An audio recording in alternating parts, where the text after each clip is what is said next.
நீ போகும் இடமெல்லாம் உன்னோடு வருவேன்.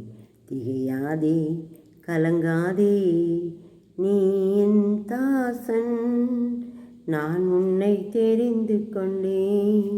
நீ போகும் இடமெல்லாம் உன்னோடு வருவேன். திகையாதே கலங்காதே.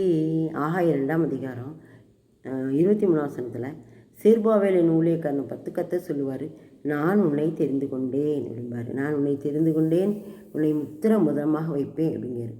தாயின் கருவிலேயே அந்த ஊழியக்காரன் அந்த செருபாபேலை தெரிந்து கொண்டு அவன் மூலமாக ஆலயத்தை கட்டுகிறார்.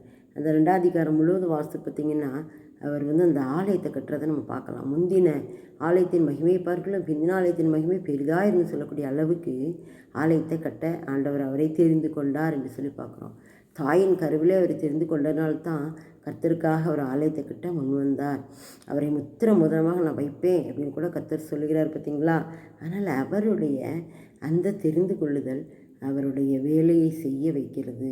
அவர் கருவிலேயே தெரிந்து கொள்ளும்போது அவங்க அவருக்காக எழும்பி நின்று வேலையை செய்கிற மக்களாக காணப்படுவாங்க.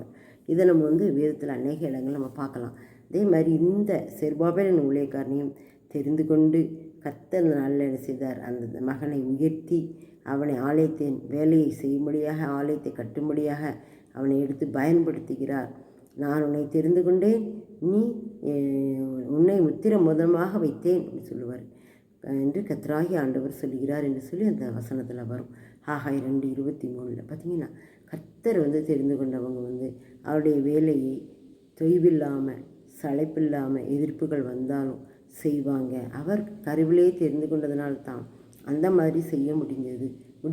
நாமும் கூட நம்மையும் கர்த்தர் தெரிந்து கொண்டார் என்றால் நாமும் அவருடைய வேலையை செய்ய ஆர்வமாய் முன் வருவோம்.